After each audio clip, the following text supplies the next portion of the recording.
Assalamualaikum warahmatullahi wabarakatuh. Alhamdulillahirrabbilalamin. Di video kali ini kita akan coba membahas ya terkait materi fisika inti, terkait materi awal dari mata kuliah fisika inti, di mana kita akan mencoba membahas mulai dari pengantar fisika inti, kemudian kita juga akan bahas terkait massa inti, bagaimana cara menentukan ukuran inti dan sebagainya. Kita akan coba bahas di sini. Jadi kita akan bahas terkait sebentar.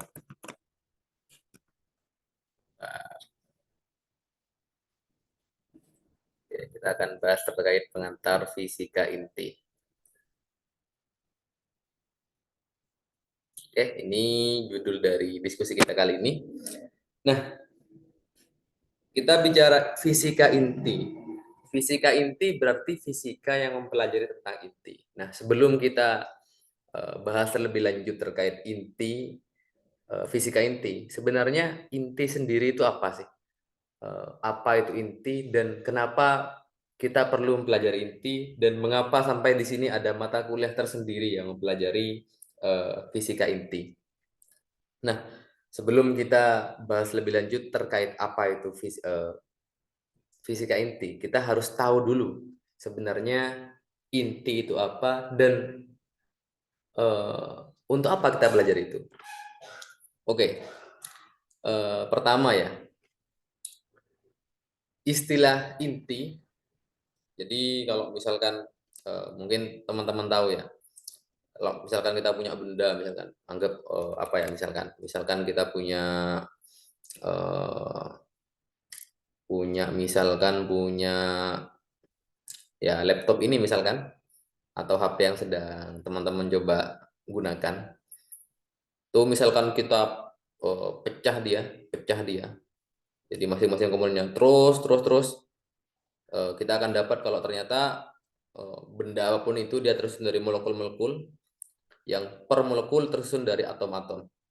Tersusun dari atom-atom dan per atom-atom ini ternyata di dalam atom sendiri, di dalam atom itu ada yang namanya inti atom dan ada yang namanya elektron-elektron yang mengelilingi atom itu.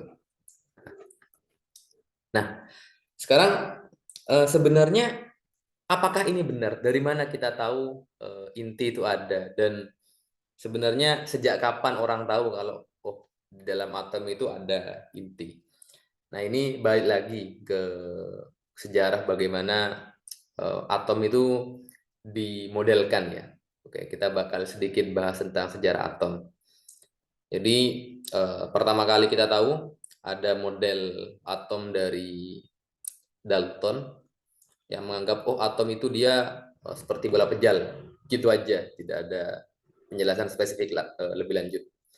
Dan selanjutnya ada Pak Thomson ya yang merumuskan ternyata dalam atom itu dia atom ini bermuatan eh, positif tapi dikelilingi oleh eh, sesuatu yang dikatakan sebagai elektron yang bermuatan negatif.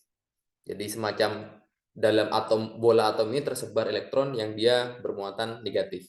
Nah, dari dua model ini kita menggambarkan atom, tapi tidak ada satupun dari dua model ini yang menggambarkan adanya sesuatu yang kita sebut sebagai inti atom atau nukleus dari atom. Nah, baru eh, kita mengenal adanya inti pada saat kita mempelajari atom dengan menggunakan model Rutherford. Rutherford.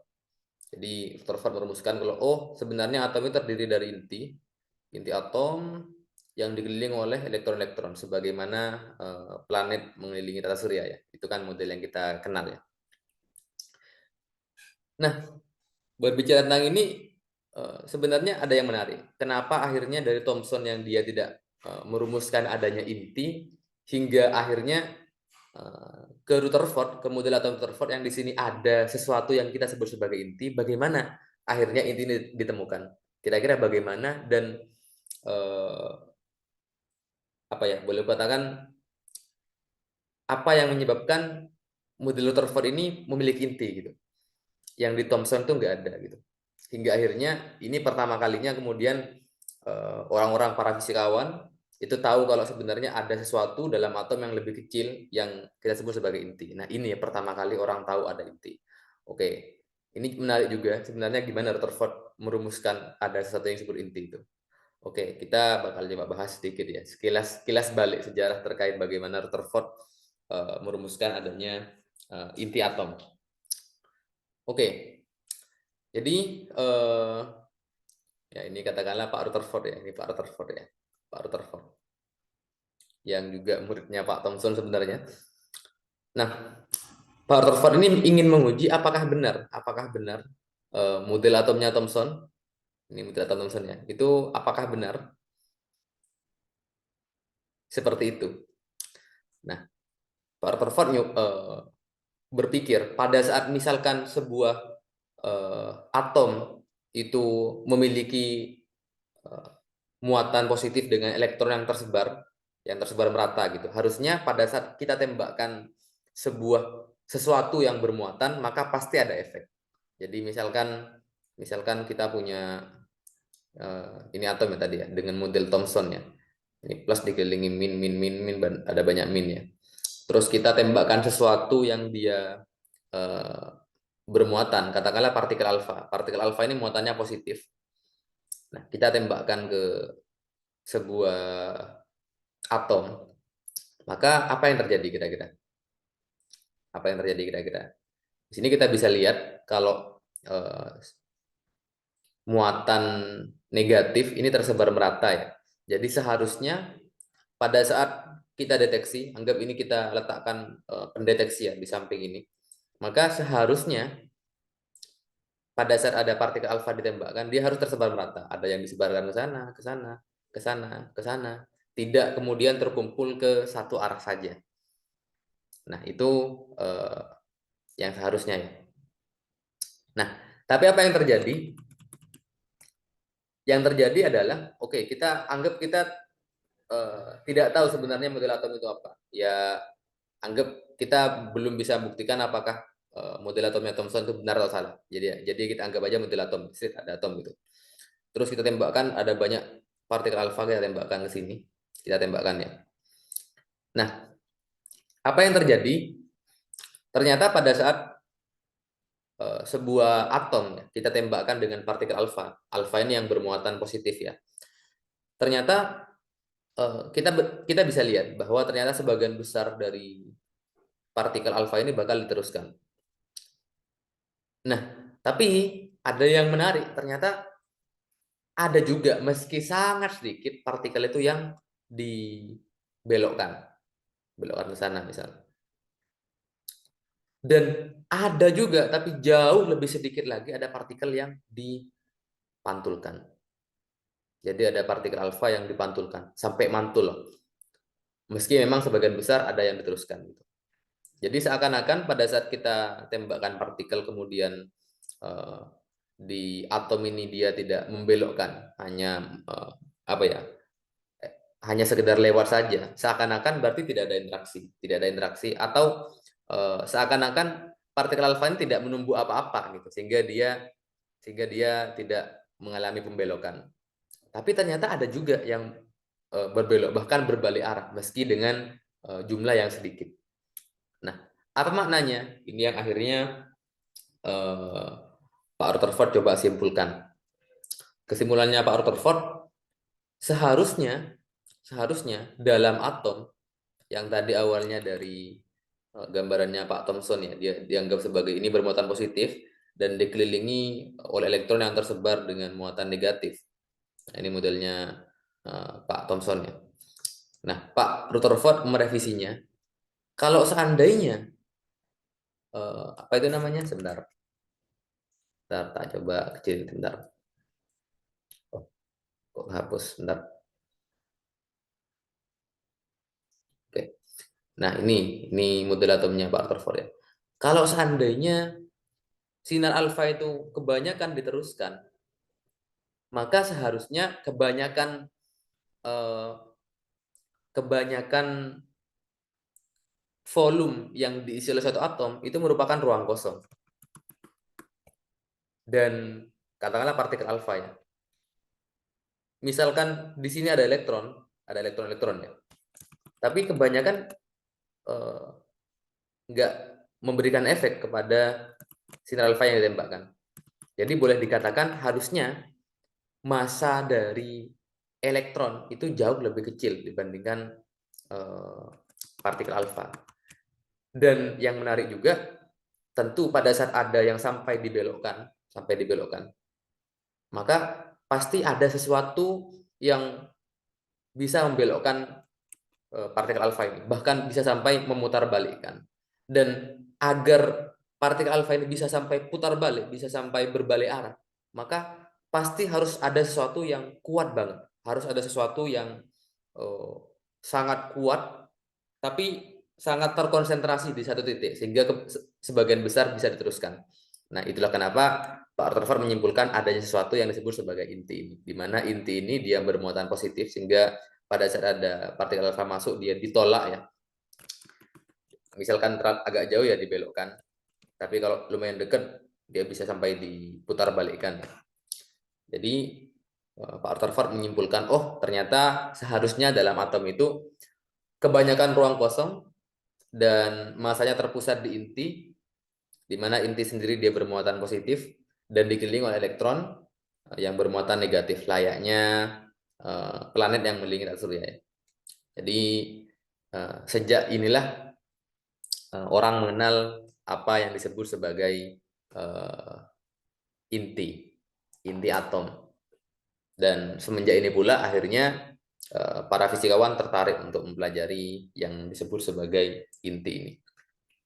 Nah, tapi ada suatu hal yang menarik di sini. Kita ada yang membedakan antara kita mempelajari inti dengan inti atom ya. Dengan kita misalkan mempelajari aliran air misalkan, atau kita mempelajari misalkan mekanika ya, misalkan yang kita bisa lihat kesehariannya, misalkan gimana misalkan kecepatan mobil yang bergerak dipercepat, atau misalkan bagaimana misalkan kita menjatuhkan sebuah batu, gimana kecepatannya, itu kan kita bisa lihat secara langsung, kita bisa kenali, kita bisa mengamati fenomenanya di kehidupan sehari-hari. Tapi bagaimana dengan inti? Inti ini apakah kita bisa amati dengan mata telanjang? Tentu enggak kan. Jangankan inti atom pun kita belum bisa lihat. Bahkan foto orang yang bisa memfoto sebuah atom saja itu baru-baru ini saja, baru beberapa tahun lalu, yang itu cukup viral pada masanya ya. Jadi sedangkan Pak Thomson ini Pak Rutherford ini memodelkan atom yang memiliki inti ini sejak tahun 1911. Jadi ini sudah sangat lama, sudah 1 abad yang lalu, sehingga di sini bisa dikatakan bahwa pada saat ilmu tentang fisika inti itu ada, pada saat orang tahu inti itu ada, orang itu sebenarnya tidak bisa mengamati inti itu seperti apa. Yang orang amati hanya perilakunya. Jadi bisa diibaratkan gini, misalkan kita pengen misalkan ya, kita tahu seseorang, tapi kita nggak tahu detailnya dia di mana, seperti apa, nggak pernah bertemu langsung dengan orang itu misalnya. Sama dengan ini, kita mempelajari inti yang kita sendiri tidak pernah mengamati langsung inti itu seperti apa. Nah sekarang kalau kita pengen belajar tentang inti, tentu kita perlu tahu bagaimana karakteristik dari inti. Ya misalkan barusan ya, kita pengen kenal seseorang, maka kita harus tahu sedetail mungkin informasi dari orang tersebut. Jadi misalkan pengen kenalan dengan teman misalkan, oh mungkin yang kita tanya, oh namanya siapa, rumahnya di mana misalkan, atau sekarang pekerjaannya jadi apa, atau misalkan sedang kuliah, oh di prodi apa, di univ mana misalkan. Nah itu kan kita dalam rangka menggali informasi kan. Kita menggali informasi tentang sesuatu yang ingin kita kenali. Sama dengan ini, kita pengen mengenali inti, maka kita akan mencari informasi-informasi apa saja yang bisa kita dapatkan dari inti atom. Tapi permasalahannya sekarang, kita nggak pernah mengamati langsung inti atom. Sama kayak tadi, kalau kita pengen kenal dengan orang, ini orangnya kita nggak pernah ketemu langsung. Jadi kita nggak tak. Jadi bagaimana kita bisa tahu rumahnya misalkan, atau tahu dia prodi apa, dia kuliah di univ mana misalkan, dia umur berapa, kita nggak bisa nanya langsung. Kenapa? Karena kita nggak pernah bertemu orangnya, nggak bisa bertemu orangnya. Jadi sama kayak ini, kita nggak pernah mengamati inti, tapi kita pengen tahu informasi tentang inti. Nah, bagaimana caranya? Nah, maksimal yang bisa kita lakukan adalah kita mencoba mengamati fenomena-fenomena yang disebabkan oleh inti. Jadi misalkan gini, misalkan kita pengen kenalan dengan orang, tapi kita nggak pernah bertemu dengan orang itu. Mungkin yang bisa kita lakukan kan, kita mungkin menstalker media sosialnya misalkan, atau apa ya, mengamati bagaimana ya orang-orang terdekatnya misalkan. Jadi di sini kita memanfaatkan semua informasi yang ada untuk mengetahui informasi yang ingin kita ketahui gitu.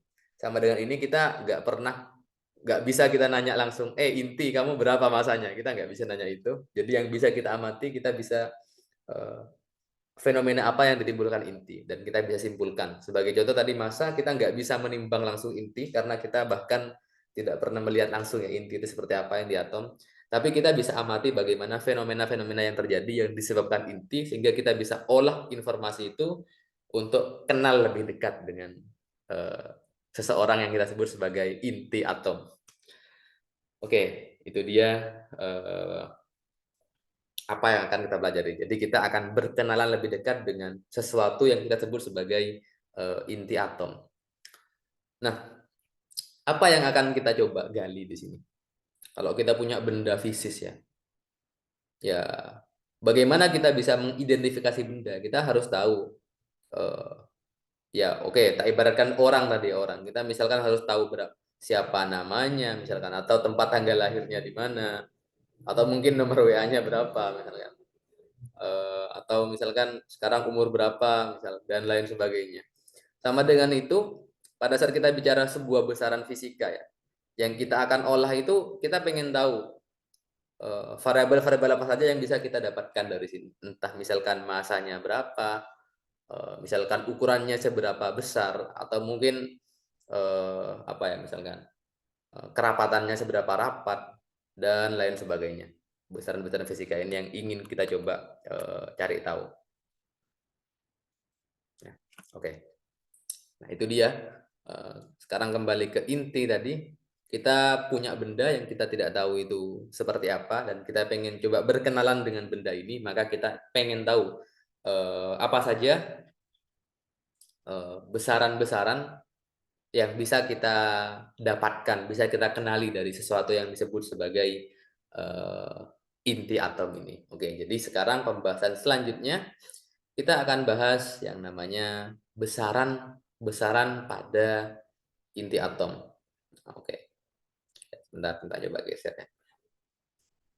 Oke, tadi itu ya, sebentar tak kasih judulnya. Ini ya pertama ya, sejarah singkat ya, sejarah singkat. Nah, sekarang yang kedua kita akan bahas tentang besaran-besaran pada inti atom. Jadi ini boleh katakan semacam identitas atau biodata dari inti atom. Kita pengen tahu biodata dari inti atom. Kita akan coba gali dengan kita tanpa bertanya langsung kepada inti atom. Nah, oke. Nah, sekarang di sini sebelum tak lanjutkan, pada saat Pak Rutherford, zamannya Pak Rutherford tahu kalau ada inti atom, ya pada waktu itu juga para fisikawan mencoba menggali sebenarnya dalam atom sendiri ada apa aja sih. Dan secara umum para ilmuwan mengklasifikasikan bahwa dalam atom itu ada yang namanya elektron, kemudian di pusatnya ada yang disebut sebagai inti. Di mana inti sendiri ternyata dia ada dua jenis sesuatu yang berbeda yang mengisi inti yang kita kenal sebagai proton dan neutron. Di mana di sini ada satu hal yang perlu digarisbawahi, bahwa berdasarkan percobaan Rutherford, maka pada saat kita mengukur massa atom ya, massa atom, sebenarnya kontribusi terbesar dari massa atom itu dari inti. Jadi katakanlah misalkan atom punya massa sekian misalkan, maka boleh dikatakan 99,9%-nya itu merupakan massa inti sendiri. Jadi elektron itu nggak punya kontribusi besar terhadap massa dari atom. Jadi ini disebabkan kontribusi dari terbesarnya dari inti. Nah, oke, lebih lanjut lagi ya, berbicara sebelum kita masuk ke inti ya, kita coba kenalan dengan apa ya, teman dekatnya yang lebih kita kenal gitu. Apa itu? Sebelum kita masuk ke inti, kita sebenarnya pada saat kita tahu ada itu inti, kita sudah lumayan kenal dengan yang namanya atom. Di mana dalam atom itu ya, kita bisa ukur nomor masanya, dan juga kita bisa tahu juga nomor atomnya, nomor atom. Ya, nomor massa ini menandakan berapa massa dari apa ya?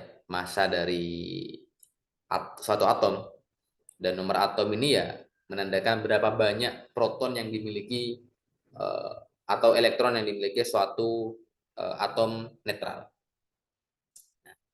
Jadi dan karena tadi kita tahu ya bahwa massa itu kontribusi terbesarnya, massa dari atom itu dari inti, dan inti sendiri karena dia mengandung proton dan neutron, maka A sendiri bisa kita rumuskan sebagai penjumlahan dari total jumlah proton kita tambahkan dengan jumlah dari neutron. Kita lambangkan N di sini ya. Nah, oke, sebelum kita lanjut dulu, kita coba berkenalan dulu dengan beberapa istilah yang mungkin yang mungkin bakal kita jumpai ya. Ada yang disebut sebagai nuklida. Apa nuklida itu? Nuklida itu eh, boleh dikatakan sebuah inti ya, spesies inti lah, inti atom dengan N dan Z tertentu gitu. Ya, ya simpelnya nuklida itu ya inti atom dengan N dan Z tertentu gitu. Ada juga yang disebut sebagai isotop. Isotop, oke, simpelnya ini isotop akhirnya P nih ya, berarti protonnya sama. Proton sama. Maknanya apa? Proton sama, misalkan ini, misalkan ada atom, misalkan eh, O816 misal. Ada juga O817, ada O818. Nah, ini kan jumlah protonnya sama-sama 8 kan? Nah, maka ini kita namakan sebagai isotop, isotop proton lah, isotop protonnya sama. Nah, selanjutnya ada juga yang disebut sebagai isoton. Kalau isotop protonnya sama, isoton berarti neutronnya sama. Neutronnya sama. Apa itu misalkan? Oke, misalkan O16 ini misalkan 8 ya. Ini berarti ada berapa neutron? Ada 8 kan? Nah, kita bandingkan dengan misalkan eh, N N7 ya. Eh, N715 gitu. Nah, ini kalau kita hitung ya, kan tadi neutron dia sama dengan A min Z ya. Berarti ini A min Z-nya ini 8. Kalau ini 15 kuring 7 juga 8. Maka ini yang disebut sebagai isoton. Nah, yang terakhir ada isobar. Isobar ini dia uh, masanya sama. Nomor masanya sama. Bersama. Ini ya, ini berarti Z sama ya. Z sama.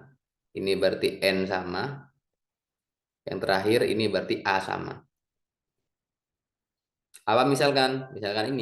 Misalkan tadi O16 dengan misalkan N 16 misal ini. Nah, ini kan A-nya sama-sama 16. Nah, itu dia yang disebut sebagai isobar. Terus ada juga yang disebut sebagai uh, apa itu namanya? Sebagai inti cermin ya, atau mirror nuclei. Apa itu? Jadi kalau kita punya isobar, isobar itu berarti yang apa itu namanya? Yang nomor nomor masanya sama atau A sama. Nah, ada isobar-isobar yang punya N dan Z saling saling apa ya? Saling bertukar ya. Itu kita sebut sebagai mirror nuclei. Jadi misalkan ini ya, misalkan apa ini misalkan? Oke, N16 7 misalkan.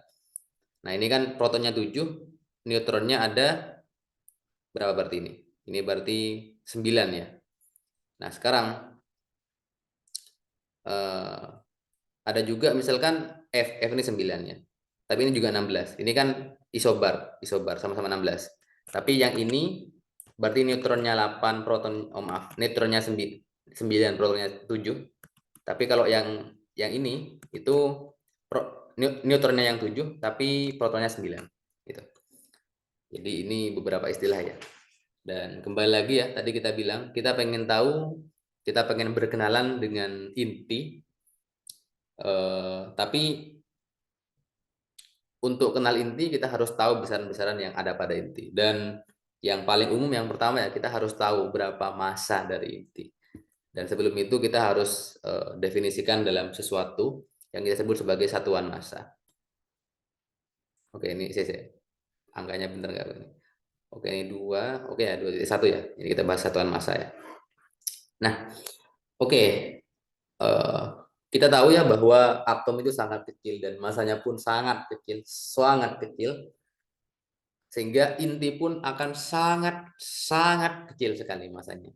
Sehingga akan lebih baik kita kalau menyatakan dalam U. Apa U ini? U ini adalah uh, atomic mass unit atau satuan massa atom. Nah, oke. Apa itu U dan bagaimana kita mengukur U? Oke. Satu U itu kita definisikan sebagai 1/12 dari massa satu atom C12. Oke. Nah, sehingga kalau kita punya oke, sebelum itu ya. Misalkan eh, kita punya sebuah massa ya, massa dari 12 gram atom C12. Yang mana ini kalau kita tahu ya, kalau kita punya 12 gram C12, maka jumlah partikelnya sebanyak 1 mol ya. Atau sebanyak bilangan Avogadro partikel atau 6 kali berapa itu? 6,02 kali 10 pangkat 23 partikel. Nah, itu kita punya itu. Nah, kira-kira kalau gitu berapa sih besar dari misalkan satu partikel, maaf, satu atom C12 berapa berarti? Kalau kita punya C12 sebanyak 12 gram itu ada sebesar 6 kali 10 pangkat 23 partikel. Berarti atom, maaf. Berarti satu atomnya berapa? Massa satu atom. Massa satu atom C12 itu berapa? Ya tinggal 12 gram atau 0, berapa ini? 0,012 kilogram kita bagi dengan 6,02 kali 10 pangkat 23 partikel gitu. Yang kita kalau coba hitung dia akan sama dengan 1,99 kali 10 pangkat min 26 kilogram. Jadi massa untuk satu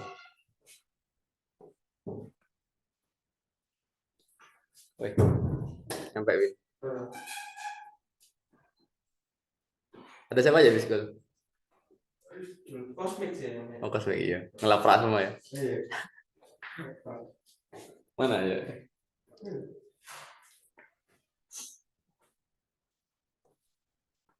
Bentar. Oke, ya, ini sudah sedang aku bikinkan video dan mungkin aku upload di YouTube habis ini. Tapi aku baru selesai tiga PPT. Jadi mungkin misalkan ya 4, tapi aku baru selesai 3 jadi. Jadi satu mungkin tak coba ya nanti ya. Sementara biar ada bisa belajar dulu. Kamu udah nyampe mana ya? 3,5. 3. Oke, siap. Kita lanjut ya. 3, 2, 1.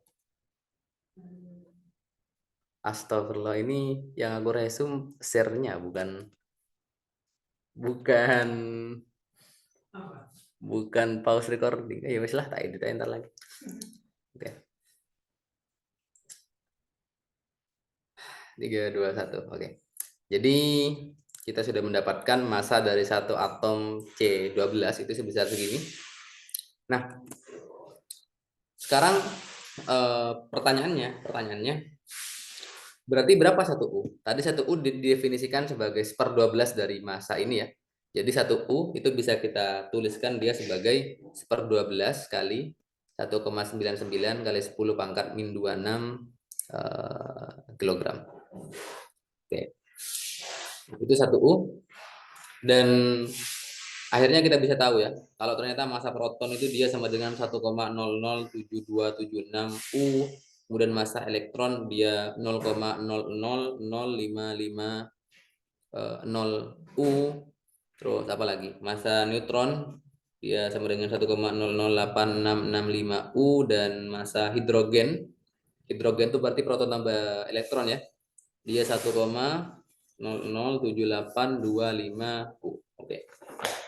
Nah, kita tahu ya bahwa ada kesetaraan antara energi dengan massa ya. Kita tahu bahwa E sama dengan M C kuadrat.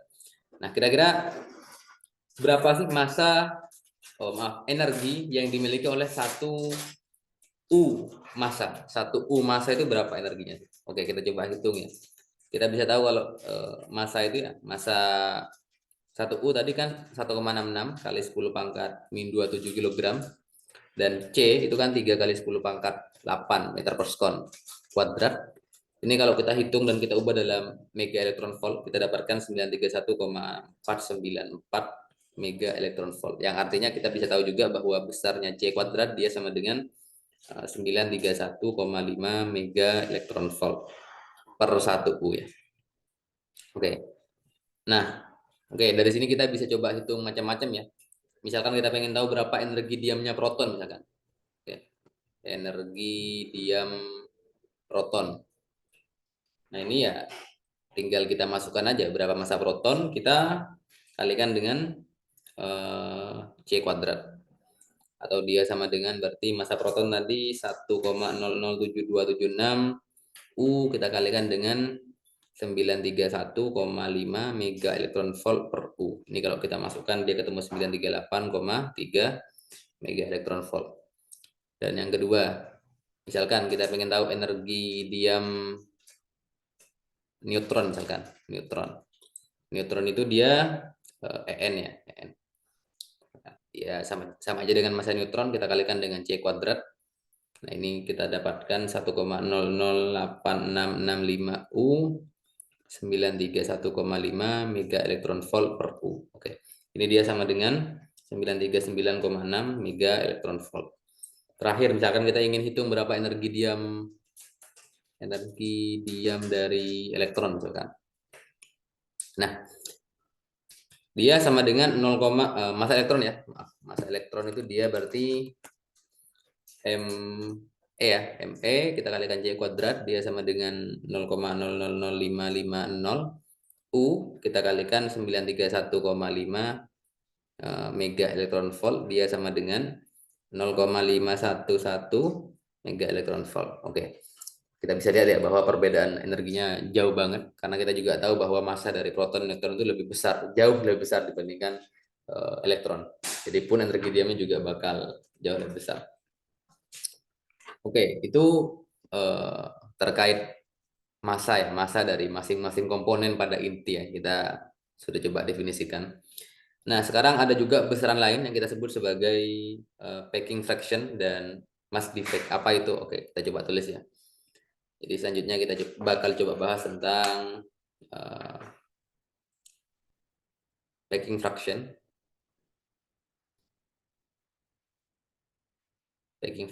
dan mass defect.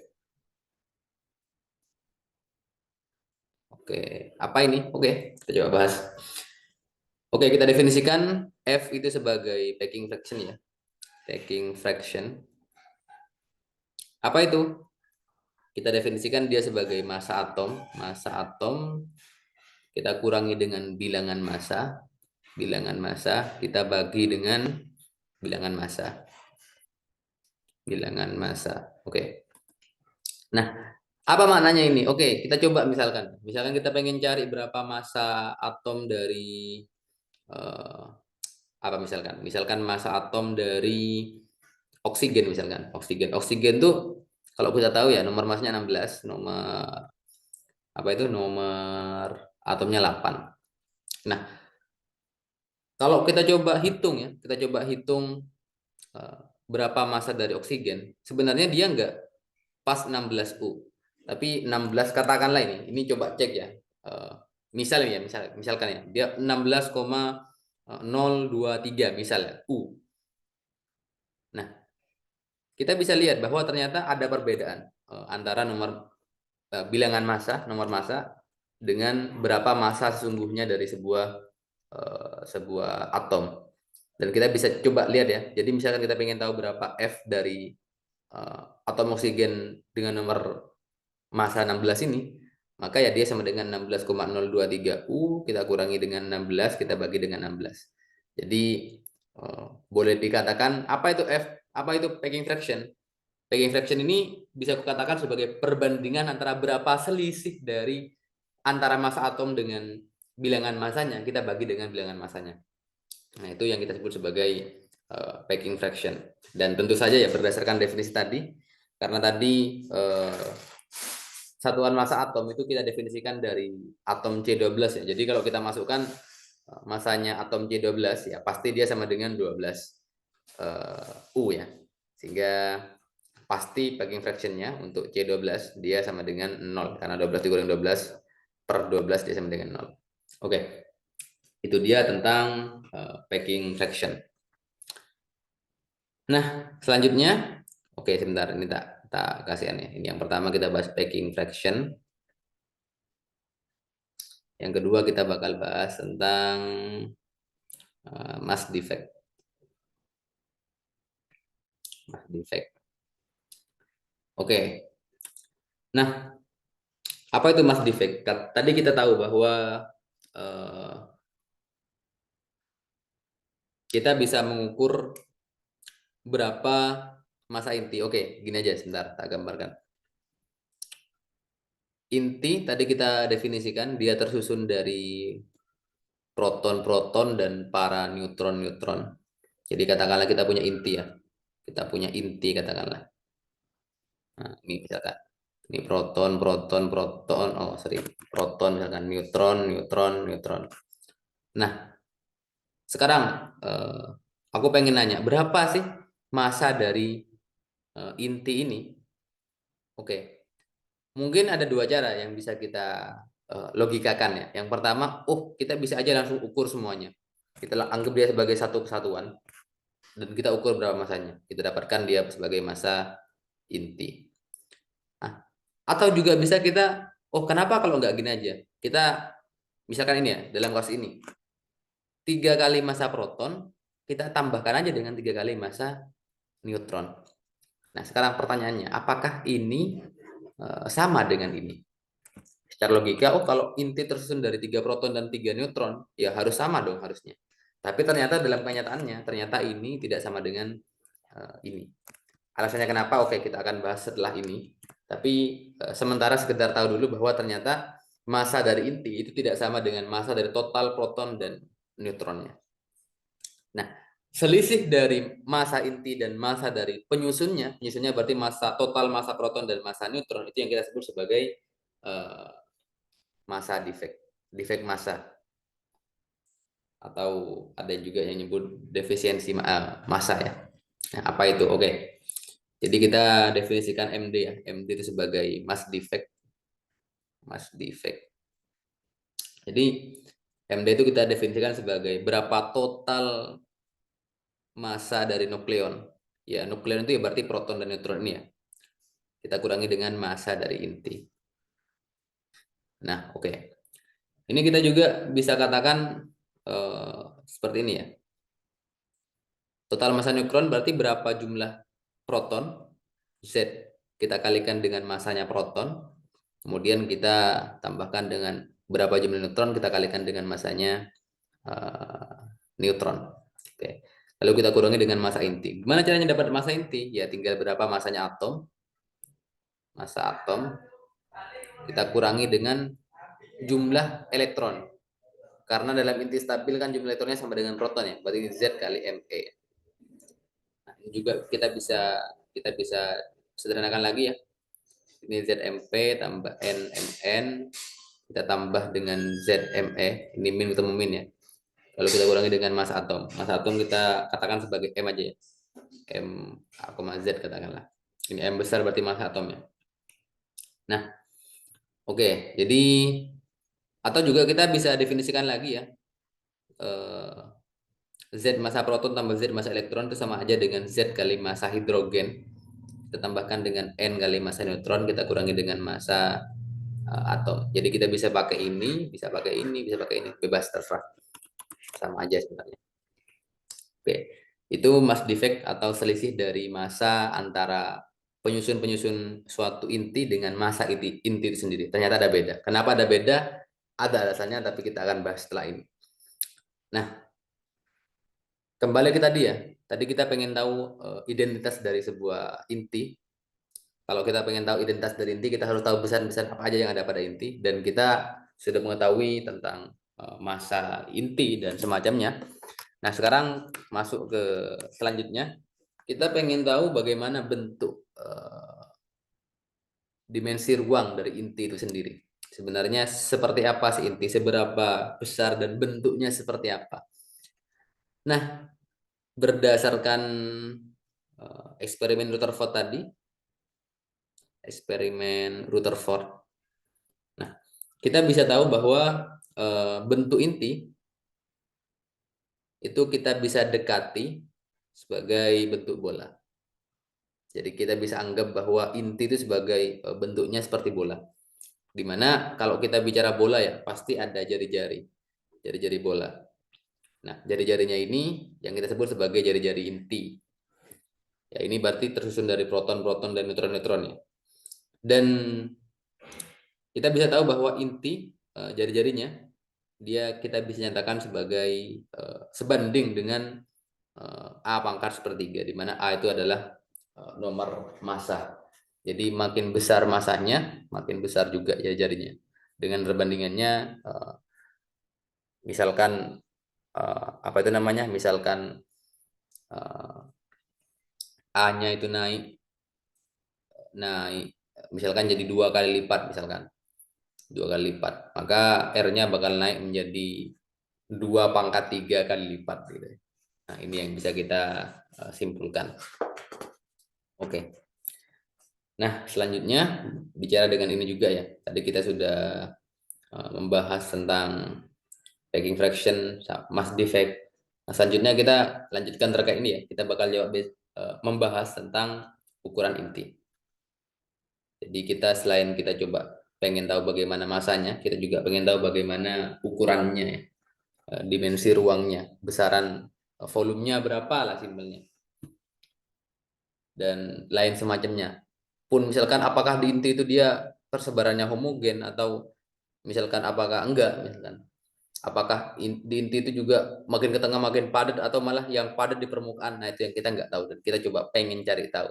Meski di sini kembali aku katakan bahwa kita tidak pernah melihat langsung inti, kita tidak pernah bertemu langsung dengan inti.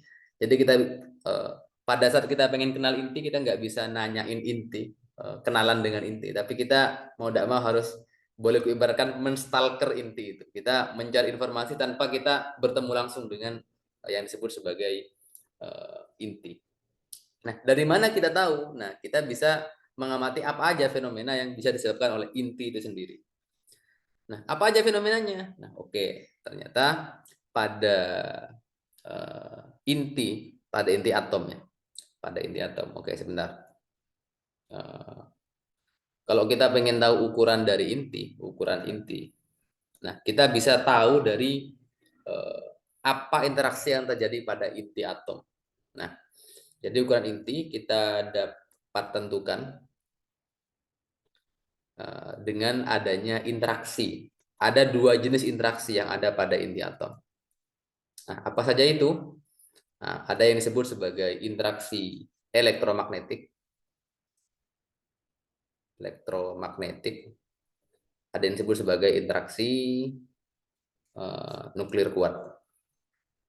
Oke, simpelnya gini.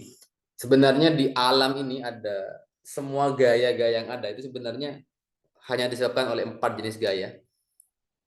Jadi sebagai contoh kita misalkan sedang duduk di sini, kenapa kita kok bisa ditahan lantai? Karena sebenarnya ada gaya elektromagnetik antara elektron di tubuh kita dengan di lantai yang saling tolak menolak sehingga kita tidak bisa tenggelam ke dalam lantai ya. Tapi agak seram juga bisa iya. Oke, jadi di sini ternyata dalam inti atom itu ada dua jenis gaya yang menyebabkan interaksi. Ada gaya elektromagnetik, ini ya jelas karena inti sendiri itu dia bermuatan positif karena adanya proton, dan ada juga interaksi nuklir kuat. Apa ini? Oke, simpelnya gini. Kalau kita tahu ya, di inti itu ada proton. Dia kan positif. Harusnya kan saling tolak menolak kan. Loh, kok bisa dia padahal dekat banget, kok dia nggak saling tolak menolak? Kenapa kok bisa nyatu ya? Karena adanya gaya interaksi dari nuklir kuat ini.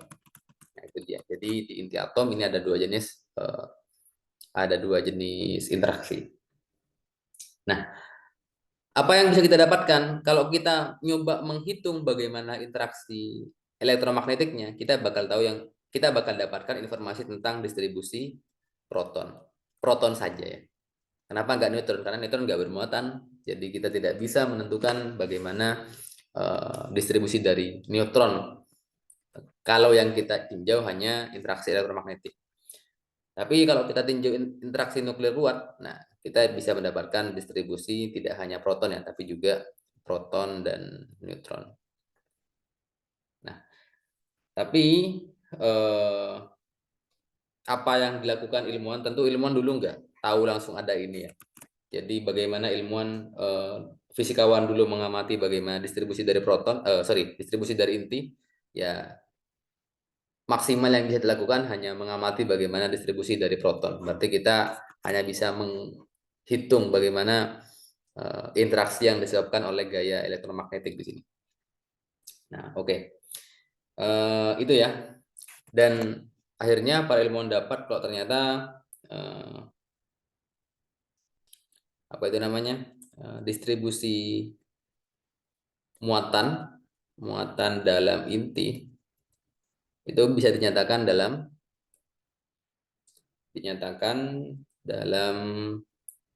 Fermi parameterisasi. Apa itu? Oke, simpelnya kita bisa dapatkan grafik ini, grafik ini. Kita bisa dapatkan grafik ini. Oke, saya kurang bagus ini.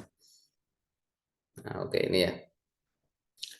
Jadi di sini, oke, yang disebut sebagai jari-jari inti itu, oke, ini sebelum itu ya. Ini grafik antara berapa densitas atau kerapatan muatan dengan R atau jarak dari jari-jari katakanlah.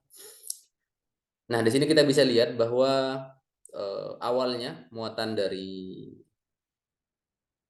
inti dari pusat apa ya, pas tengah dari bola inti katakanlah itu sampai ke R tertentu ya, kita katakanlah besar, dia lumayan besar, konstan, hingga akhirnya ada suatu titik di mana dia langsung turun curam. Ini berarti di permukaan inti ya. Jadi kalau boleh ku gambarkan bola gitu ya, di tengahnya ini padat banget. Di permukaan ini langsung tiba-tiba kepadatannya turun gitu, Nah itu. Nah jadi di sini kalau gitu berarti yang kita katakan sebagai inti itu di mana? Sampai mana? Sampai batas mana? Nah oke, kita katakan kalau densitasnya sudah berkurang menjadi separuhnya, berarti di sini ya. Nah, ini batas sesuatu kita sebut sebagai inti ya. Jadi inti atom itu kita ibaratkan sebagai ini. Kita nggak bisa gambarkan inti atom benar-benar bulat gitu, terus panjangnya ini R gitu. Enggak. Tapi ini boleh katakan ngeblur terhadap lingkungannya ya. Jadi di sini ya kita anggap batasnya sampai sini gitu. Tapi ya kita nggak benar-benar tahu apakah sampai sini gitu. Tapi memang densitas atau kerapatan muatannya langsung mengecil di sini. Itu ya. Nah, oke, ini kalau kita lihat di sini ya. Kita kasih batas katakanlah dari kerapatannya dari 90% langsung turun jadi 10% di sini. Dalam rentang katakanlah S di sini. Nah, itu ya. Dan grafik ini kita bisa modelkan sebagai ini dalam persamaan. P0 kita bagi dengan 1 plus E pangkat R min R besar per S. Ini mirip dengan grafik distribusi Fermi-Dirac kalau kalian pernah belajar di fisika statistik gitu. Nah, oke. Kita lanjut di sini. Nah, apa itu R? Nah, R itu kita katakan dia sebagai radius atau jari-jari pada saat rho R sama dengan separuh dari rho 0. Oke, simpelnya tadi kan tak bilang kan. Kalau kerapatannya berkurang jadi setengahnya ya wes itu berarti jari-jari atom sudah sampai situ toh. Dan S ini kita sebut sebagai surface width atau skin thickness. Skin thickness. Yang ini simpelnya ya tadi kita katakan rho-nya berkurang katakanlah dari 90% jadi 10%. Nah, itu di sepanjang S ini. Dan S ini kita bisa tahu nilainya sekitar 2,4 plus minus 0,3 femtometer ya. Oke, 1 femtometer itu dia 10 pangkat min 15 ya, meter. Nah, ini besarnya S ini kurang lebih sama untuk semua inti. Kurang lebih sama untuk semua inti. Nah, dan kita juga bakal tahu kalau oh ternyata jari-jari dari atom dia sama dengan jari-jari dari apa itu jari-jari dari maaf ini bukan atom inti maaf jari-jari inti itu sama dengan atau sebanding dengan eh, nomor massa tadi kita sudah bahas ya. Nah ini seperti itu dimana ini tak perjelas lagi ya dimana R0 dia sama dengan 1,2 kali. Oke, gini aja wes. 1,2 femtometer sampai 1,4. Tentangnya kisaran itu. Terus ini ya bilangan massa ini. Itu bilangan massa. Bilangan massa. Dan tadi tak kasih tahu ya bahwa di sini kita tidak meninjau interaksi nuklir kuat. Jadi kita hanya meninjau interaksi elektromagnetiknya. Dan yang kita dapatkan tentu saja hanya distribusi dari proton. Kita nggak dapatkan distribusi dari neutron. Tapi kita menganggap bahwa distribusi dari neutron itu mirip-mirip dengan distribusi dari proton ya. Sehingga bisa dikatakan bahwa distribusi masanya pun itu mirip-mirip dengan distribusi dari muatan. Oke, seperti itu. Nah, itu pokok bahasan pertama di sini. Oke, selanjutnya pembahasan kedua kita ya. Tadi kita sudah berkenalan dengan massa dari atom sampai kita akhirnya tahu bagaimana distribusi muatannya pada inti ya. Sekarang pertanyaannya, gimana sih para fisikawan itu tahu ukuran inti, kemudian bagaimana persebaran dari inti? Ini grafiknya dapat dari mana nanti? Nah, ini. Gimana para ilmuwan dapat grafik ini? Nah, itu yang kita pengen coba cari tahu. Ya, gimana para ilmuwan tahu berapa inti atom? Yang bahkan atom sendiri ilmuwan itu nggak bisa keto, tapi ini malah ngukur inti dari atom gitu. Nah, sama kayak tadi ya, kita ini kondisinya kita pengen kenalan dengan orang yang kita nggak pernah ketemu dengan orang. Jadi satu-satunya cara yang bisa dilakukan ya menstalker orang itu kan. Jadi di sini kita nggak tahu berapa inti, tapi kita ingin mengamati bagaimana fenomena dari inti. Oke, jadi di sini sama dengan itu ya. Kita akan coba bahas tentang bagaimana teknik mencari informasi tentang inti ya. Nah, yang kita bahas pertama di sini kita akan bahas tentang ukuran inti. Oke, setelah tadi kita mulai dengan pembahasan tentang pengantar fisika inti. Selanjutnya kita akan bahas tentang nuclear size atau ukuran inti. dan bagaimana kerapatannya dan density. Oke. Nah, pertama ya kita bahas tentang pengukuran inti. Pengukuran ukuran inti ya. Nah,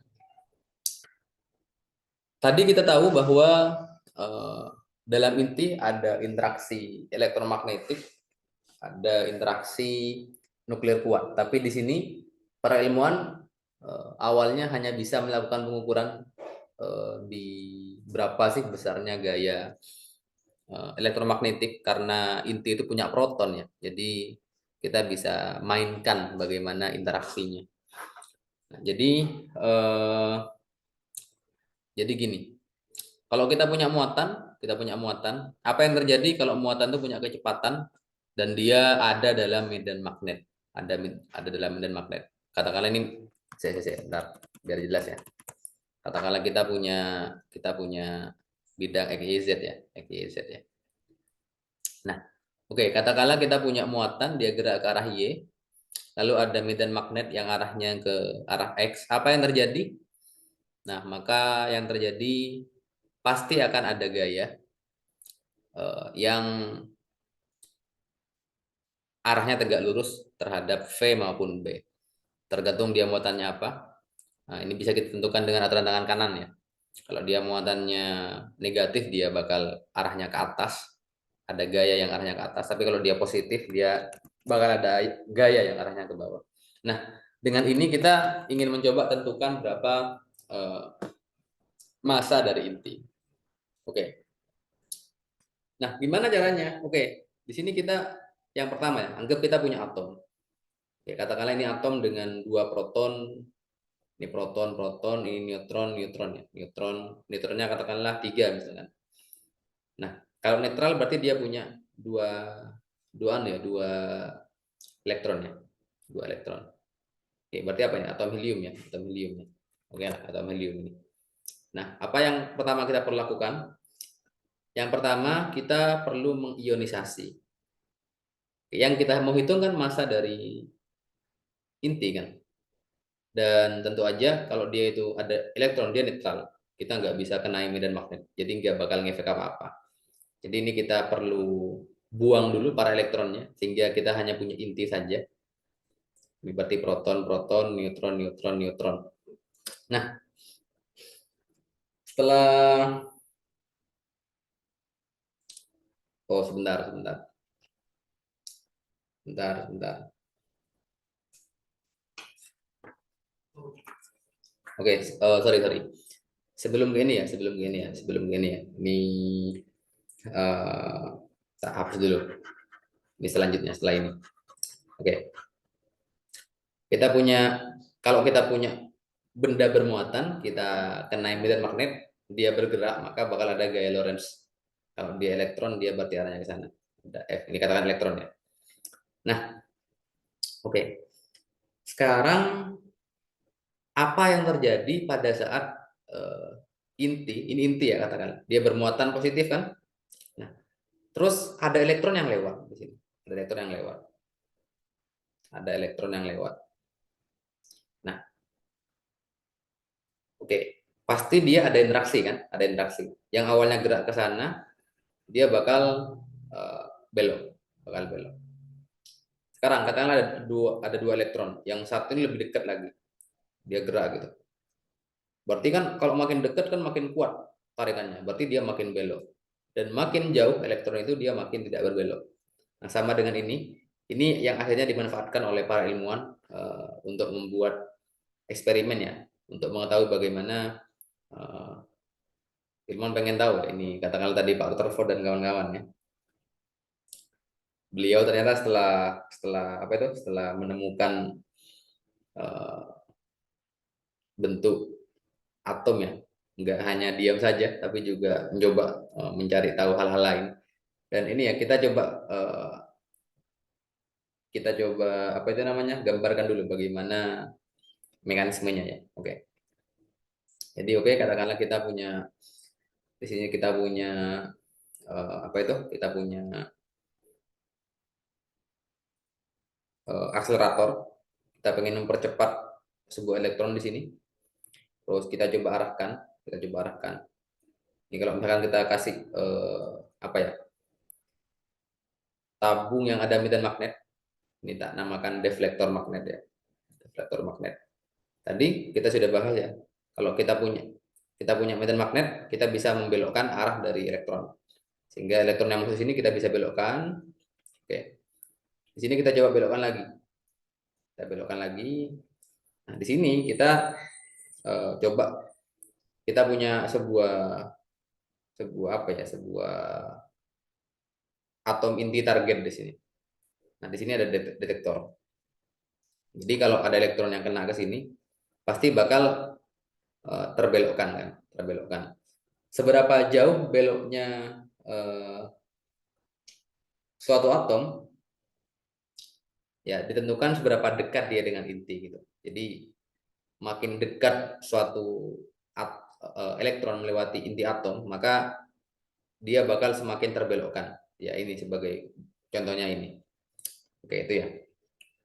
Nah, di sini akhirnya kita bisa dapatkan bahwa, oke, sebelum itu ya, kalau kita punya elektron, dia kan kita bisa anggap sebagai gelombang kan, sehingga kalau kita kenai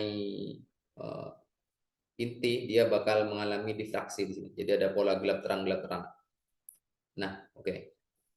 Jadi di sini ada perbedaan sudut ya, ada perbedaan sudut. Sudut antara, oke, katakanlah puncak ke puncak atau lembah ke lembah ya kalau di grafik difraksi itu. Oke. Dan kita bakal dapatkan bahwa ternyata theta itu sebagai sudut, perbedaan sudut antara minimum ke minimum selanjutnya, itu kita katakan sebagai theta. Itu ternyata dia akan sama dengan lambda per Erikson. Oke, simpelnya gini, analoginya gini. Tadi kita tahu ya, makin jauh elektron terhadap pusat inti, dia kan makin nggak ngefek, makin kecil efek inti terhadap elektron itu. Jadi kalau dia itu makin dekat dengan inti, berarti kan R-nya makin kecil kalau dekat inti kan. R itu berarti jarak dari ini, jarak dari elektron ke inti ini kan. Ini R. Nah, kalau dia itu makin dekat dengan inti kan makin besar. Maaf, R-nya makin kecil berarti θ-nya makin besar kan. Jadi R dengan θ itu berbanding terbalik. Nah, dengan itu kita bisa dapatkan, oke, ini apa lambda ini? Dia panjang gelombang de Broglie. Sedangkan R ini dia adalah jari-jari distribusi massa. Oke, contoh soal ya. Contoh soal ya. Ini contoh soal. Jadi misalkan kita punya elektron. Di energi kinetiknya 500 mega elektron volt. Ditembakkan dengan alat ini, dan ternyata sudut antara gelap ke gelap berikutnya dia sebesar katakan 30 derajat. Nah, berapa jari-jari atom ini? Oke, gimana caranya? Oke. Kita pasti ya, kita pengen tahu jari-jari. Tadi θ sama dengan lambda per R ya. Berarti R sendiri dia sama dengan lambda per θ. Kita harus tahu berapa lambda, kita harus tahu berapa θ. Dari mana kita tahu lambda? Oke. Kita tahu bahwa elektron ya, dia bergerak pasti punya momentum kan, momentum. Dan oke, kita anggap bahwa masanya elektron ini sangat kecil ya, sehingga kita bisa dekatkan dia sebagai E per C. Di mana energinya kan energi kinetiknya jauh lebih besar dibanding energi diamnya, sehingga kita bisa abaikan energi diamnya, sehingga kita hanya punya energi kinetik, kita bagi dengan C. Ini kita masukkan, dia 500 mega elektron volt, kita bagi dengan 3 kali 10 pangkat 8 meter per sekon. Oke, kita ubah satuannya ke joule ya. 1 joule itu kan dia, sebentar. Sorry. Ini tak pindah aja. Kita pindahin aja.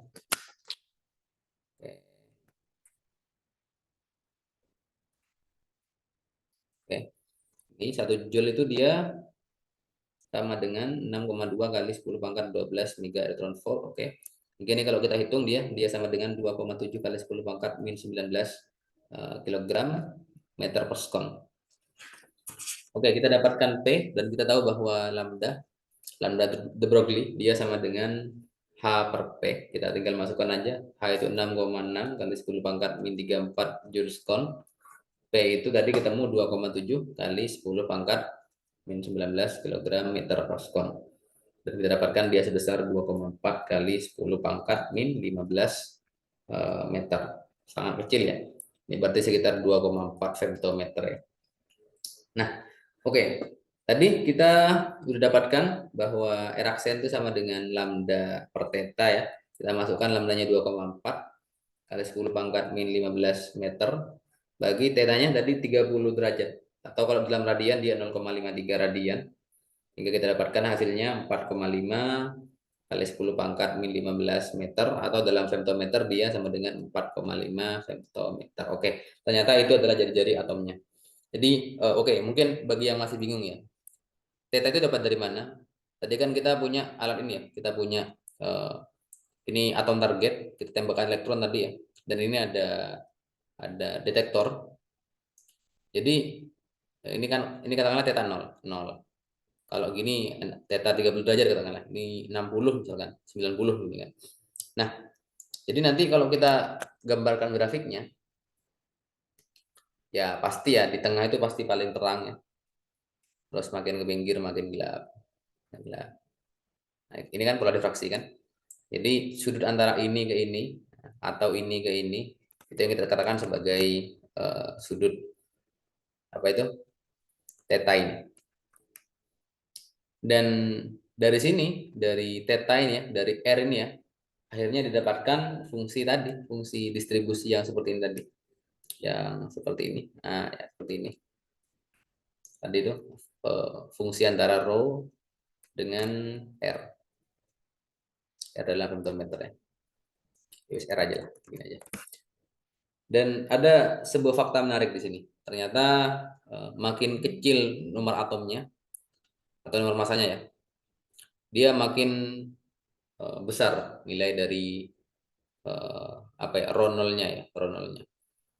Dan oke, katakan ini atom C, atom C6. C itu ya nomor masanya 6 ya. Terus katakanlah ini misalkan atom kobal 27. Nah, kalau yang lebih besar lagi gimana? Oke, ini katakanlah. Ini misalkan atom apa ya? Emas. Emas itu berapa? 49 nih. Oke. Nah, ini ya. Jadi makin besar nomor atom, ternyata dia rho nolnya dia makin kecil. Oke. Jadi ada banyak yang bisa kita simpulkan di sini ya. Yang pertama, kalau kita lihat dari grafik ini, sebenarnya distribusi muatan inti dia homogen, tapi di permukaan dia langsung turun drastis. Kemudian jari-jari atom kita tadi sudah dapatkan bahwa dia, kalau jari-jari apa ya, kalau nomor massa naik maka jari-jari atom naik. Jadi tadi kita tahu bahwa hubungannya tadi ya, jari atom itu sebanding dengan akar pangkat 3-nya dari nomor massa. Dan yang ketiga di sini ya,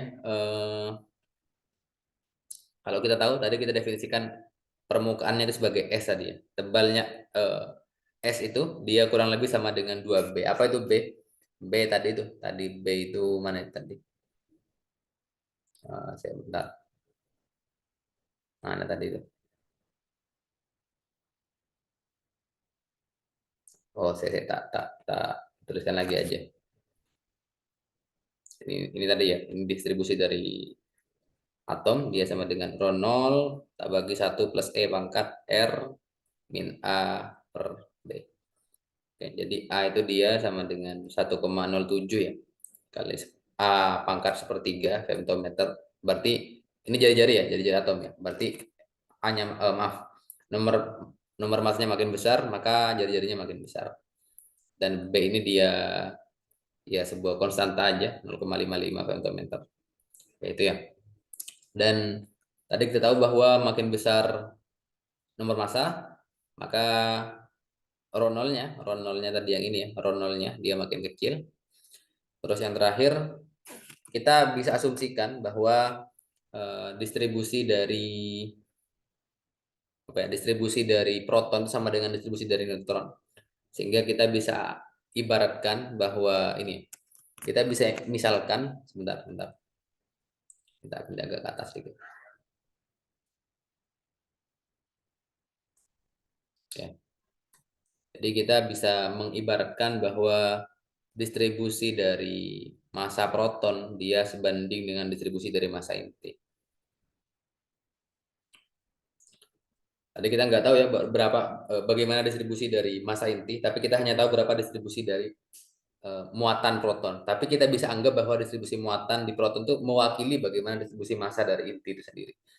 Dan tentu aja perbandingannya ini ya, karena tadi kita tahu bahwa berapa banyaknya proton dengan berapa banyaknya nukleon inti itu kan perbandingannya Z banding A ya, sehingga kita dapatkan hubungan ini.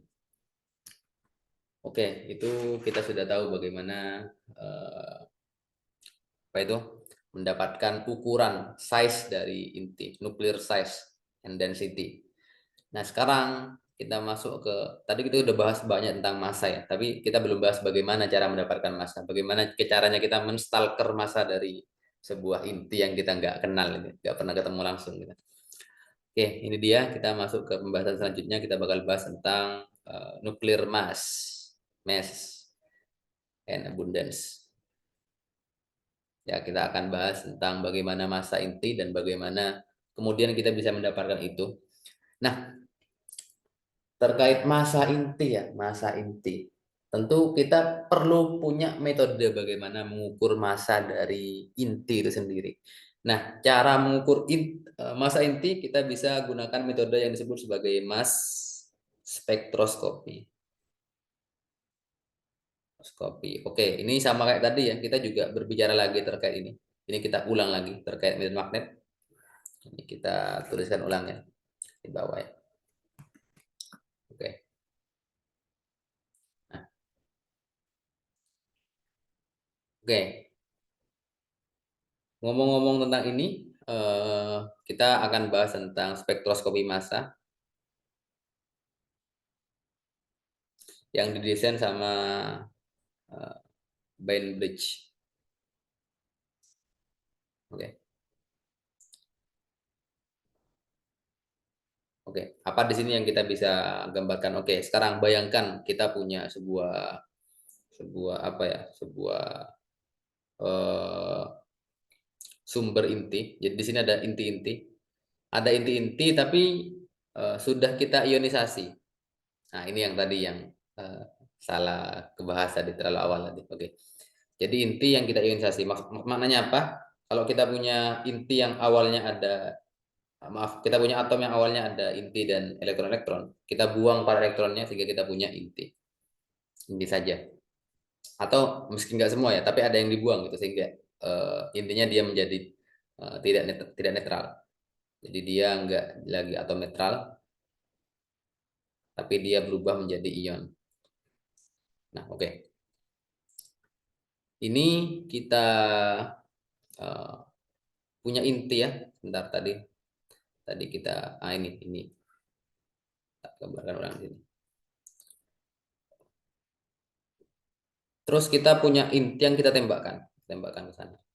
Nah, sekarang bayangkan di ruangan ini, saya tak gambarkan ruangannya. Ruangan inilah, ruangan ini. Dia semuanya terpengaruh medan magnet yang arahnya misalkan ke belakang, belakang. Apa yang terjadi?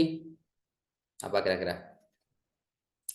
Kalau kita punya inti yang dia sudah berupa ion bermuatan, maka dia pasti berbelok.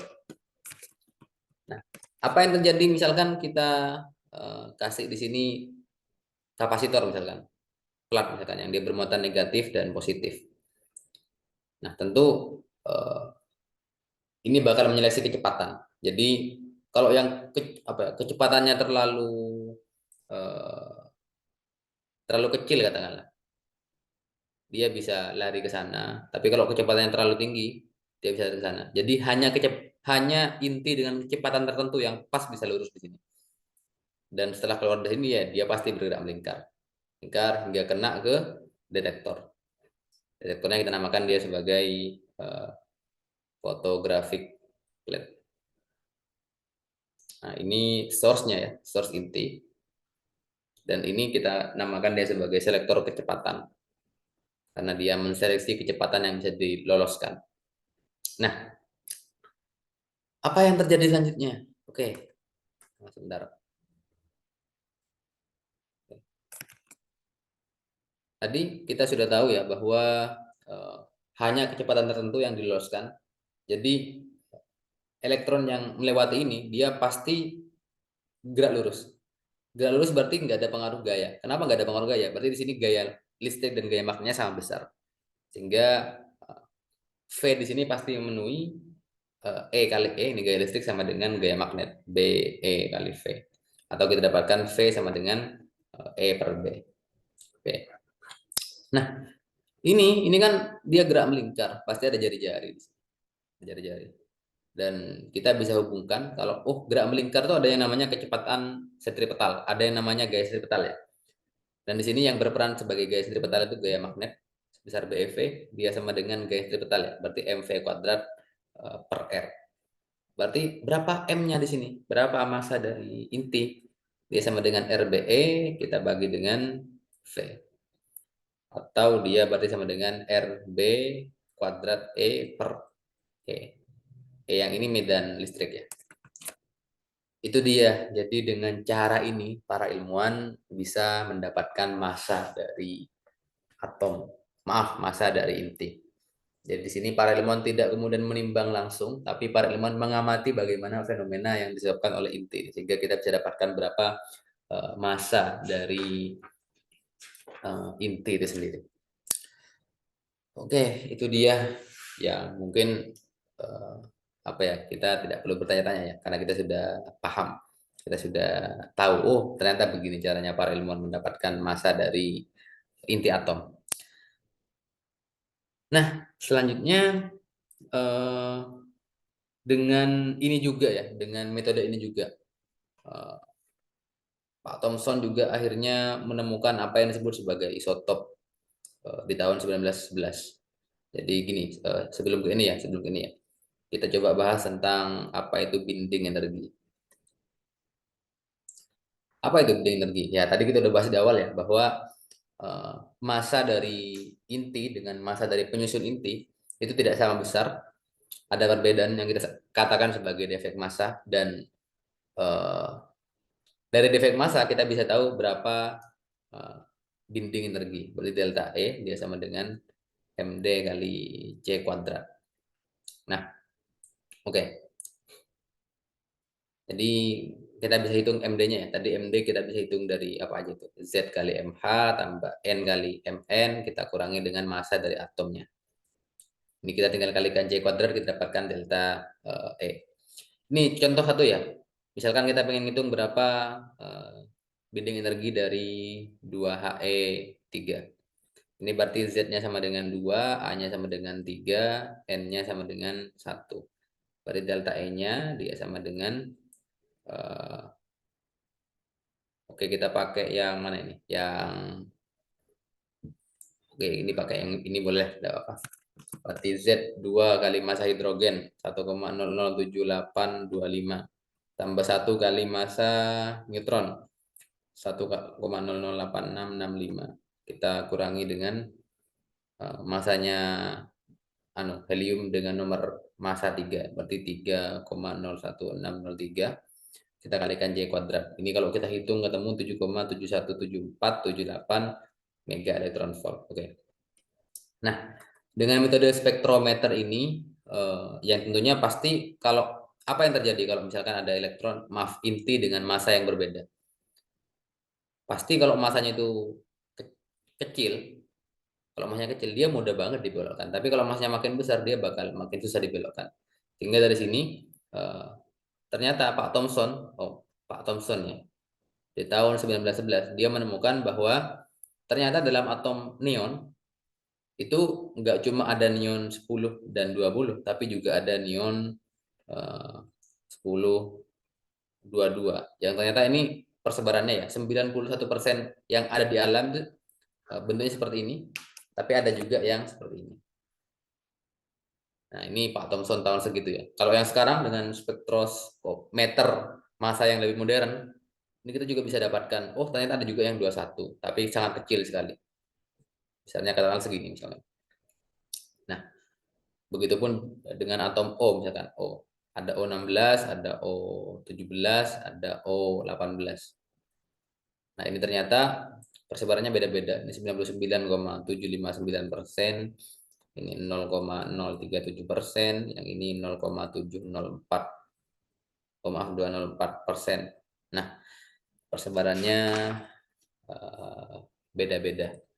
Oke. Di sini tak ulang lagi ya.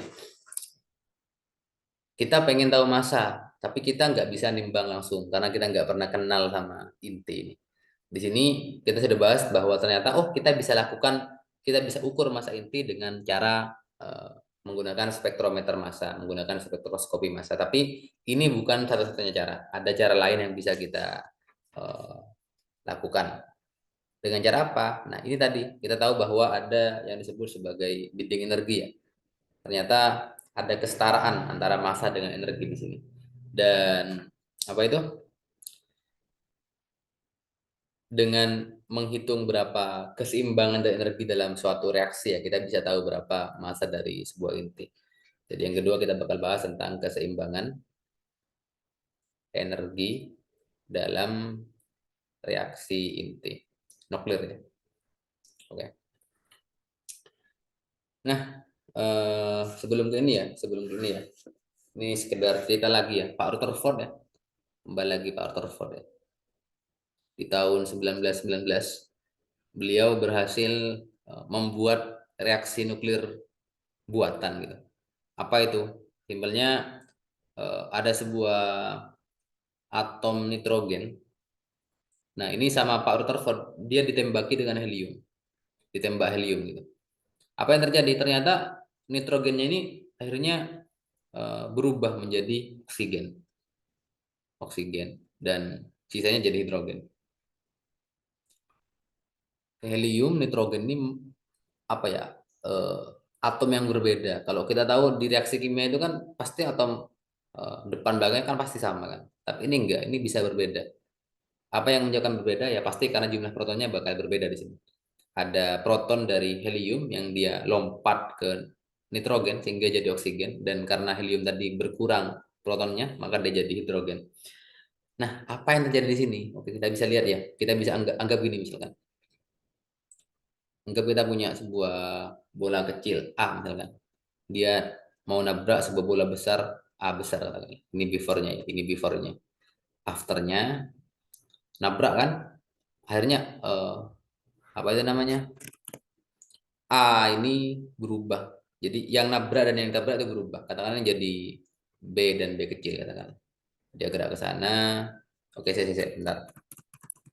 Harusnya yang ini lebih besar ya. Nah, ini B kecil katakanlah. B kecil. Maaf. Dia gerak ke sana, dia akhirnya gerak ke sana. Katakanlah ini beda sudutnya delta misalkan. Oke. Nah, di sini eh, berarti kita punya atom A dan atom A, dia tabrakan dan sebagai hasilnya dia menjadi atom B besar dan B.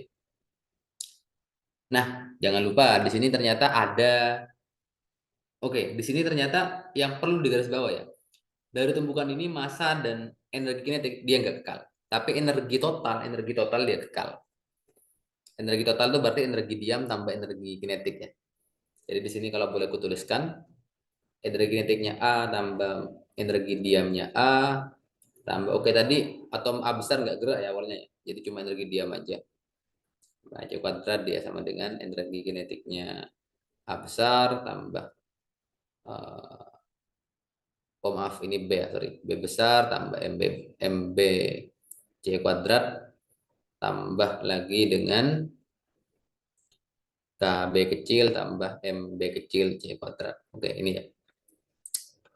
Nah, dari sini kita bisa hitung berapa perubahan energi kinetik. Dia sama dengan KB besar tambah KB kecil kurangi KA ya. Yang dia bakal mirip dengan MC tambah MA kurangi MB besar. Oh maaf, ini MA ya. Dari MA kecil tambah MA besar kurangi MB besar kurangi MB kecil. Kalikan C kuadrat ya. Dia sama dengan ini kalau kita otak-atik tadi. Nah, tapi kita bisa lihat bahwa B ini besar, atom B besar itu masanya besar. Sehingga pasti kalaupun dia gerak, KB-nya bakal kecil. Hingga untuk hasil yang lebih teliti, kita bisa gunakan ini. Ini aku tak langsung pakai rumus jadinya ya. KB 1 plus MB kecil per MB besar. Ya, tapi intinya ini didapat dari perhitungan bagaimana tumbukan dua partikel gitu. Kalau di mekanika klasik gitu. 1 min MA per MB besar kurangi, maaf, saya nggak muat kayaknya. Min 2 per MB besar KA KA. Oh, maaf. Ini salah. A, kemudian KB, MA kecil, MB kecil, pangkat setengah, cos theta. Oke, ini sudah tidak ada yang mengandung KB besar ya.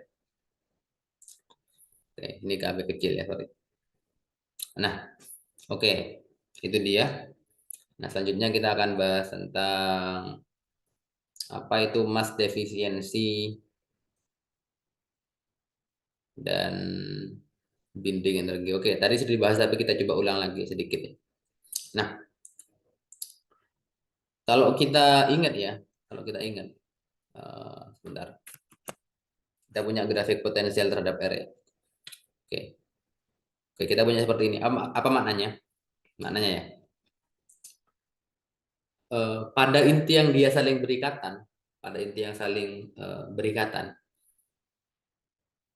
dia energinya bakal lebih negatif dibanding pada saat lepas.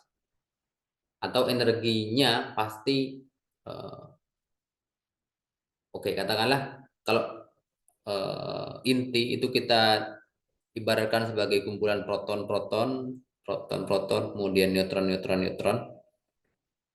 Untuk menyatukan ini semua menjadi ini kan eh, perlu energi. Jadi nukleon berarti proton dan neutron yang awalnya bebas agar dia bisa menjadi inti yang terikat itu perlu tambahan energi untuk menyatukan mereka semua. Jadi berapa banyak perubahan energi, pertambahan energi yang dibutuhkan. Nah, itu yang sebesar binding energi. Binding energi itu energi ikat berarti ya. Yang besarnya bisa kita hubungkan dengan massa defisiensi. Jadi untuk menghubungkan itu semua kita perlu mengambil berapa nilai dari massa tertentu agar dia bisa menjadi energi. Kita mengubah massa menjadi energi di sini. Seperti itu. Dan sebaliknya ya, kalau inti yang awalnya itu nyatu, terus kita pisahkan, pasti ada energi yang keluar. Nah, itu yang terjadi di misalkan di reaksi nuklir itu ya kita tembaki inti yang stabil dengan neutron sehingga dia lepas dan mengeluarkan energi yang besar. Nah, seperti itu. Oke, kita lanjutkan. Terakhir di sini kita punya yang namanya binding energi per nukleus. Oke. Jadi ini berapa banyak binding energi per masing-masing jumlah proton atau neutron di sini. Dan kita bisa dapatkan bahwa hasilnya seperti ini. Jadi awalnya naik terus tiba-tiba turun. Nah, ini di sekitar angka 60-an. Maknanya apa yang terjadi di sini? Ini nomor atom ya, ini nomor atom. Ini binding energi per nukleon. Jadi kalau kita lihat di sini ya, untuk atom 60, atom dengan nomor massa 60, dia berapa energi yang dibutuhkan untuk mengikat per nukleonnya dia banyak. Jadi dia ikatannya kuat banget. Jadi beda dengan yang di sini. Nah, ini ikatannya lebih lemah, ini pun lebih lemah. Jadi apa yang terjadi? Nah, ini yang kita kenal ada yang namanya reaksi fusi, reaksi fisi. Fusi itu kan berarti ada atom dia kemudian menyatu dengan atom lain, membentuk atom lain yang dia nomor atomnya lebih besar atau nomor massanya lebih besar. Nah, itu dari sini ke sana itu yang kita sebut sebagai fusi. Sebaliknya ada atom yang dia itu ternyata kalau nomor massanya lebih kecil, dia lebih stabil. Jadi dia bisa meluruh namanya. Dia bisa meluruh yang kita sebut sebagai fisi. Jadi yang awalnya misalkan uranium berapa itu? 238 loh nggak salah. Nah, itu dia jadi lebih kecil, katakanlah berapa 96 dan berapa gitu misalkan. Nah, ini yang kita sebut sebagai fisi. Jadi mereka menuju ke yang lebih stabil. Oke, seperti itu. Dan sekarang bagaimana distribusi inti yang stabil? Nah, terakhir ini ya. Distribusi inti stabil. Kalau kita lihat ya, kita coba lihat berapa perbandingan antara eh, proton dan neutron ya. Berarti apa ini? Ya, ini sorry, ya Z dan N ya. Ternyata untuk atom itu awalnya proton dan neutron itu hampir sama, katakanlah 40 sama 40 ini. Tapi di angka 80, 120, dia nggak lagi linear ya, tapi lebih turun gitu. Dia lebih turun seperti itu. Jadi stabilnya di kondisi itu. Jadi nggak mesti elektron stabil itu neutron sama dengan proton, nggak mesti. Itu hanya untuk atom yang di bawah 40, nomor atom 40 ya. Tapi untuk di atas itu sudah enggak. Oke, dan itu ya. Jadi untuk Z kecil kita dapatkan bahwa Z sama dengan N, tapi untuk Z besar ternyata jumlah proton lebih sedikit dibanding neutron. Oh, sorry sorry. Kalau gitu ini kebalik harusnya. Ini harusnya sorry. Astagfirullahaladzim, hapus semua. Z. Ini harusnya ini Z ya. Yang ini dia oke, proton atau apa? Maaf, dia harusnya nomor massa. Oke, itu ya. Nah, itu kita sudah bahas terkait besaran-besaran pada inti. Kita sudah kenalan banyak ya. Kita kenalan dengan inti baik dari segi ukurannya, masanya, densitasnya dan sebagainya. Nah, selanjutnya di pertemuan selanjutnya kita akan bahas bagaimana pemodelan dari inti. Ternyata inti itu ya simpelnya gini, simpelnya. Kita dapatkan grafik ini. Pertanyaannya, kenapa kok grafiknya seperti ini? Ada apa di inti yang menyebabkan grafiknya seperti ini? Itu yang kita belum tahu dan kita harus memodelkan bagaimana inti itu menjawab ini. Oke, sekian untuk video kali ini. Kurang lebihnya mohon maaf. Wassalamualaikum warahmatullahi wabarakatuh.